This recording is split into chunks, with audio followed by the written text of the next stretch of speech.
Assalamualaikum warahmatullahi wabarakatuh. Halo teman-teman semuanya, kenalin nama aku Reza Lena Jumatul Aini dengan NPM A1G024116. Aku berasal dari kelas 1B dengan dosen pengampuku yaitu Bapak Dr. Muhammad Kristiawan MPD.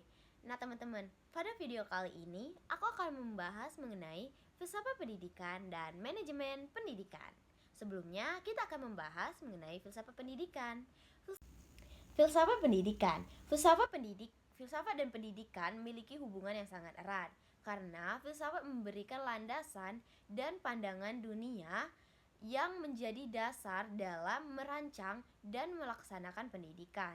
Nah, filsafat pendidikan ini mempertanyakan nilai hakikat manusia, tujuan pendidikan, relasi antara pendidik dengan peserta didik, dan nilai hakikat pendidikan dan nilai dalam proses pendidikan.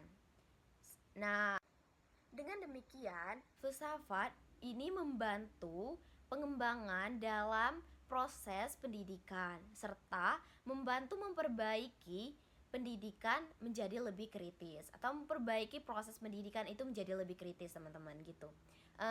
Untuk alirannya ada 4 aliran filsafat pendidikan. Aliran filsafat pendidikan yang pertama adalah perennialisme.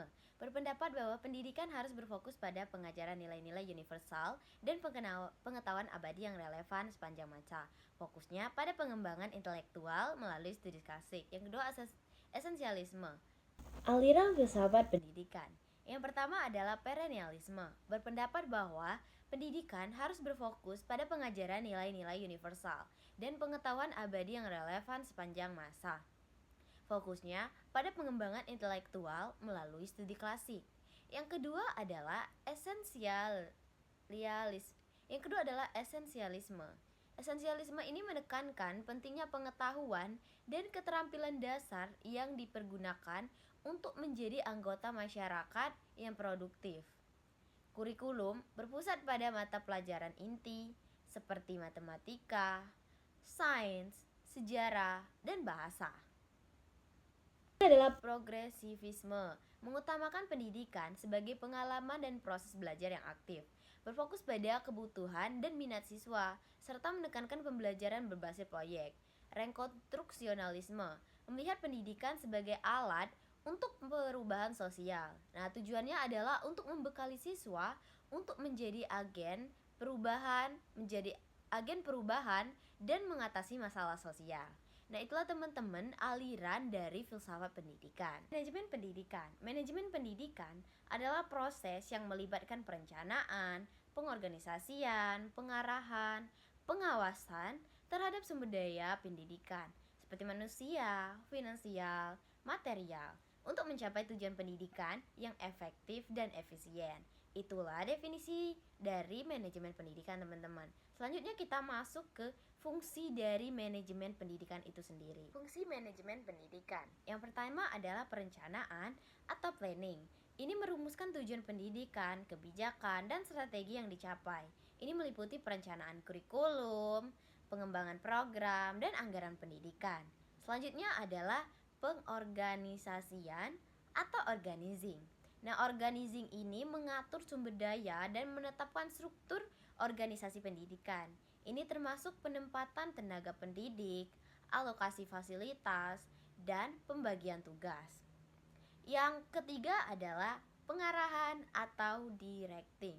Adalah proses memimpin, memotivasi, dan mengarahkan tenaga pendidik dan siswa untuk mencapai tujuan pendidikan, termasuk dalamnya komunikasi yang efektif dan kepemimpinan. Yang terakhir adalah pengawasan atau controlling, adalah mengawasi dan mengevaluasi pelaksanaan proses pendidikan. Yang ini melibatkan penilaian kinerja guru dan siswa, serta evaluasi efektivitas program pendidikan. Tujuan manajemen pendidikan adalah yang pertama adalah untuk membentuk kepribadian para pelajar agar sesuai dengan tujuan pendidikan nasional. Untuk yang kedua adalah menciptakan suasana belajar, proses pendidikan yang efektif, dan menyenangkan. Selanjutnya adalah untuk menciptakan lingkungan yang kondusif bagi proses pembelajaran dan meningkatkan kualitas pendidikan yang diberikan. Nah, teman-teman, itulah tujuan dari manajemen pendidikan. Itulah penjelasan dari aku mengenai filsafat pendidikan dan teori manajemen pendidikan. Semoga teman-teman bisa memahami penjelasan dari aku ini ya. Jangan lupa untuk mengisi kolom link di bawah ini. Jangan lupa untuk mengisi pertanyaannya ya teman-teman. Saya ucapkan terima kasih. Wassalamualaikum warahmatullahi wabarakatuh. Sampai ketemu di video berikutnya teman-teman. See you.